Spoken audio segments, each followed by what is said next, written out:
Hello! Welcome back to Give Pause Hobby. I, as always, am Kyle, and here we are in the game garage. So this is the teach for Through the Appalachian, and this is made after I did the playthrough. If you haven't seen, the link will be somewhere down below or something.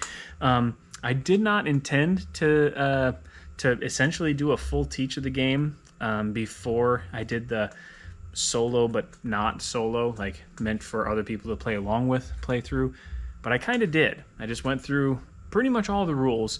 So I decided to, while that was already out there, to just make strictly a teaching video, because there's a pretty small amount of stuff for this game, and I think it absolutely deserves more attention. I know that it's just hitting people's doorsteps now-ish from the Kickstarter campaign. So this is going to be the teaching part from that video, with a couple of other things that I did kind of gloss over because they weren't required for that playthrough. But if you have this game just sitting on your shelf, you haven't played it yet, you think you might be interested in it, this video will teach you all about it. But if you would like to actually play through it with someone else, solo mode is great, as I say in the other video. It's also very challenging, but sometimes it's just nice to have someone else to butt heads against. So after this video, you can head on over to the playthrough and take a shot at yours truly in a head-to-head match. But for the time being, let's learn how to play Through the Appalachian. So before you begin a game of Through the Appalachian, you have a couple of choices to make. First of all, are you playing solo or are you playing multiplayer? And second of all, are you playing northbound, as in Georgia to Maine, or southbound, Maine to Georgia? In the rulebook, it says, in general, the southbound, the SOBO route is more difficult to manage, especially in the beginning of the game. So they suggest that players go northbound on their first play. So as you can see on the map, there are starting shelters at either side of the trail. The points in terms of completing those segments of the trail are all the same. It's just that you'll go through them in the opposite direction. And obviously, you'll be starting with the heavy snowfall if you're going southbound for March and April, as opposed to finishing with heavy snowfall in September and October. Also, if you, this isn't your first time playing through, they do have a variant for going separate ways. So if you want to challenge someone, one of you is going northbound, the other is going southbound, you totally can.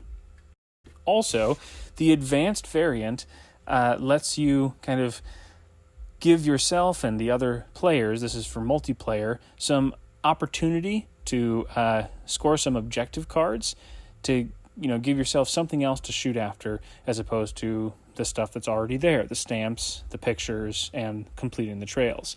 So you will be revealing 3 of the, I think there are 8 objective cards, and those are out and available for anyone to go over. Then the first person to complete the objective will take the primary reward, the antler in the upper right hand corner, and anyone who finishes after the primary reward takes the secondary reward. And the rulebook suggests that if you do use this advanced variant, once someone takes the primary reward, they just cover up that topmost primary reward, so nobody else accidentally takes it. Now, on the back side of those objective cards are solo-specific objectives. They are very, very closely related to the multiplayer ones. But if you're playing solo mode, you're not just doing a beat your score. You are actually held to the expectation that you will not only complete the objective that's drawn from the deck. You're only doing one.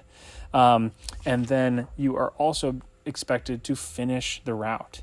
If you fail one or both of those things, you technically fail the solo challenge. You still can keep track of your score to see how you do, but if you don't finish the route and complete the secondary objective, you didn't win the game, no matter how many points you got in pictures and stamps and whatever else. one last option in terms of getting these games to your game group, to your table, is remote play. It's actually super easy to play through the Appalachian remotely, as evidenced by the fact that I made a video doing that. So obviously one person will be in charge of the dice, and you'll want to make sure that everyone can see those. You can either give people copies of these dry erase maps so they can have at home, or in the rulebook they have a website where people can download and print the map for free. So then whoever actually has the game will have the dice, will have the dry erase and the rulebook, and then anyone else who wants to play over Zoom or Skype or whatever else, they can just download and print their own copies of the map, and you can play with. The game does say from 1 to 5+ players, so it could be however many people you want to include. The only time people interact with each other is if you play the advanced variant with the goals. If somebody completes the goal for the first time, obviously they get the higher amount of points and everyone else gets the secondary reward. That is the only player interaction. So again, it is actually a really easy game to play remotely or with as many people as you want. Every turn, we are going to roll all 6 of these dice. And I just rolled them. So here's an example from top to bottom. Your white die is leisure, your 2 orange dice are movement, blue is water, green is rest, black is going to determine how many weeks each turn takes. On a 1 to 4, it is 1. On a 5 or 6, it is 2. However many weeks it takes is how many water boxes we cross off. And also that number, you have to look to your month that you're on the calendar, and if you are within that range, that inclement weather pattern comes down on that part of the trail. So if you're in a part that has March, April, September, October has the snowflake, May and June have heavy rain, July and August have excessive heat. The snowfall will make all your movement take extra energy, 2 extra, but no extra water. Excessive rainfall will add 1 extra energy for each movement and 1 less water. Excessive heat doesn't add any more energy, but you do have to use an additional water. Down in the lower, bottom portion of the board, from top to bottom, your leisure die, if you're in a shelter, you can spend any number to get a stamp, a hiking stamp. If you are out on the trail, you can spend any number to take a picture, but that number will be kind of notated in the little Polaroid thing of the that section of the trail, and you'll get that many victory points.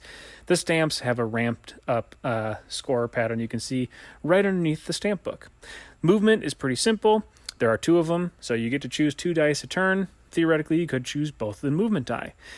However, for every section you move, and yes, shelters do count as a movement point, you have to cross off an energy, and then potentially more depending on the weather pattern you might have.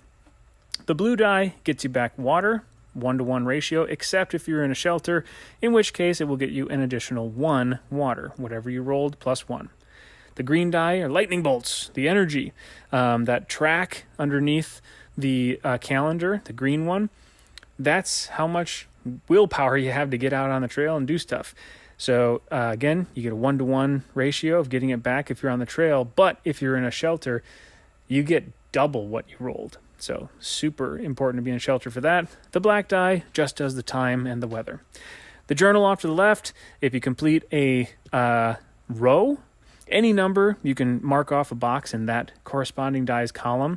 This is sort of like the gimme action if nothing else seems good.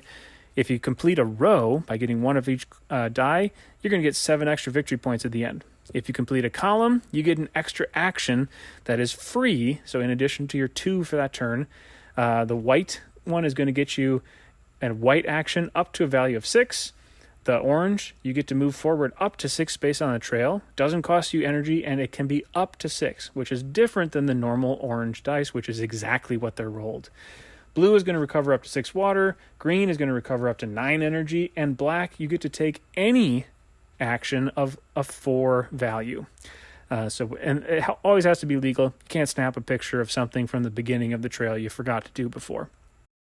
If you ever hit the red box in your water or your energy, so you go below the 1 you lose some morale. You cross off the box on the little guy who's shouting. If you don't lose any morale, you get 5 points at the end. From then on, for each point of morale that you lose, you're going to lose more points at the end of the game. 1 morale lost is -4, 2 morale is -9, 3 is -16, so on and so forth. And if you see those -1 and -2, if you get to those spaces or surpass them, your movement dice are going to be affected by that for the rest of the game. And if you make it to that flag at the end, you're out. The weather patterns is kind of important. From Georgia up to West Virginia has extra excessive heat. Virginia up to Vermont is going to have extra rain. And Massachusetts up to Maine is going to have extra snow. When we go over the weather patterns for the month that we're in, if you are within that big broad arc, whatever the range is for your month is going to be expanded by 1. So if we were in May and it was rainy, instead of 1 to 2 being rainy, if you're in Pennsylvania, 1 to 3 is going to get you excessive rain. It's really important you know that, because I could be in a different spot on the map than you are. So something that affects me might not affect you. Your range might not be expanded because you're not in Pennsylvania at the time, or vice versa. You could have something that I'm not having to deal with. So the last bit of rules that's easy to overlook, and we did in the first game, and even in the second one when I made a big deal about it with my wife, neither of us actually ever used it, is exert yourself. This is optional. So you can consume 3 energy to perform an additional action with an unused die. So you get to choose 3 dice that turn instead of just 2. If so, obviously you're going to cross off those 3 energy. And remember, you cannot perform the rest action during this this exertion, because it wouldn't make a ton of sense if you exerted yourself to rest, like going to bed, be like, I'm gonna rest so hard. You can't do that. It doesn't make sense, and it is against the rules. The game comes to an end when you cross off your last box or boxes in your calendar. You will finish your last round, and then you'll total up all your scores and see who won the game. Even if you have only 1 box left and you roll a 5 or a 6, so it would be a 2-week segment, you'll still take 2 water for the 2 weeks, but you'll just cross off the last box and ignore the fact that it was a 2-week, even though there's only 1 week left. You still get to take that final turn. At the end of the game, your EP, your enjoyment points, are determined by, from top to bottom, all your completed segments of the trail, which have points next to them on the trail. You total all those up. It's 30 in total if you get everything. The next one down are your pictures that you took, which there are 11 on the trail. Since the value you put in the Polaroid is the victory points or enjoyment points that you'll get for them, theoretically you could get 66 points if you got every single one of them a 6. The next one down are your hiking stamps. If you get all 12 of them, you'll get 78 points. You'll see early on, you're slowly building up your points on that little track underneath the hiking journal. The other journal is on the left-hand side of the page, and if you get all 3 of the rows completed, which is 1 of each of the 5 types of dice, you'll get 7 points for each one. So that could be up to 21 total. The next one down is the person who's shouting. If you never lose morale on your trek, you will score 5 victory points for never losing morale. Congrats. However, the other numbers are in red, and that's because the more times you lose morale on the trail, the more points you're going to lose because of that. The first time is only -4, but you lose the 5. So you're actually losing 9 points total. You're going from earning 5 to losing 4, and so on and so forth. The triumphant hiker is, if you finish the trail, you'll get a little bonus there. If you're the first person to finish, that bonus is 15. If you're the second person or after that, you'll get just 10. But no matter if you're first or second or whatever place, if you have any leftover weeks when you complete your journey, you'll get 5 extra points for each one of those. So if you somehow finish at the end of September, you'll get an extra 20 points for the 4 boxes in October you didn't use. Next are the 3 little color circles, and those are for the extra objectives if you're playing the advanced mode. And last but not least, the total. You add it all up, and that's how much enjoyment you had on the Appalachian Trail. And the more enjoyment you had, the more you earn the victory. So again, I really do enjoy Through the Appalachian quite a bit. I hope you get a lot of enjoyment out of it as well.